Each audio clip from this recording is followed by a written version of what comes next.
Après que Jésus eut dit sur la croix: «Tout est accompli», il baissa la tête et rendit l'esprit. Jean 19:30.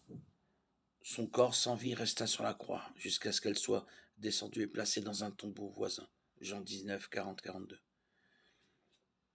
Son esprit cependant était ailleurs. 3 jours plus tard, son corps et son esprit furent réunis, et il ressuscita d'entre les morts. Jean 20. On spécule sur l'endroit où se trouvait Jésus, c'est-à-dire où se trouvait son esprit pendant les 3 jours entre sa mort et sa résurrection. L'indication la plus claire que nous ayons dans les Écritures de l'endroit où Jésus se trouvait entre sa mort et sa résurrection se trouve dans sa conversation sur la croix avec l'un des brigands crucifiés à côté de lui.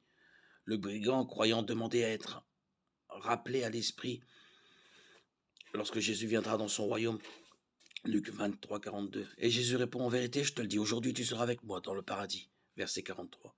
Ainsi, après sa mort, Jésus s'est rendu au lieu de bénédiction où se trouve Dieu, le ciel. Et c'est là que le brigand croyant s'est rendu également. Dans la distinction sur l'endroit où Jésus s'est trouvé pendant les 3 jours, entre sa mort et sa résurrection, un autre passage est souvent mentionné. 1 Pierre 3, 18, 20 dit: et Christ aussi a souffert une fois pour les péchés, lui juste pour des injustes, afin de nous amener à Dieu, ayant été mis à mort quant à la chair, mais rendu vivant quant à l'esprit. C'est en cet esprit qu'il est allé annoncer la bonne nouvelle aux esprits en prison, parce qu'ils n'avaient pas obéi auparavant lorsque la patience de Dieu se prolongeait au jour de Noé, pendant la construction de l'arche.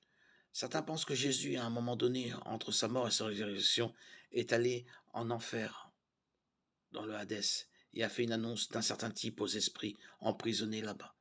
Selon cette interprétation, les esprits auxquels Jésus s'adressait pouvaient être démoniaques ou humains. Si les esprits mentionnés dans 1 Pierre 3, 19, dans lequel il est allé proclamer aux esprits en prison, sont des anges déchus, alors ces esprits étaient probablement emprisonnés parce qu'ils étaient impliqués dans un péché grave avant le déluge, au temps de Noé. Pierre mentionne le déluge de Noé au verset 20. Pierre ne dit pas ce que Jésus a proclamé aux esprits emprisonnés, mais cela ne pouvait pas être un message de rédemption puisque les anges ne peuvent pas être sauvés. Hébreux 2, 16. S'il s'agissait d'anges déchus, ce que Jésus a proclamé était probablement une déclaration de sa victoire sur Satan et ses armées. 1 Pierre 3, 22. Colossiens 2, 15.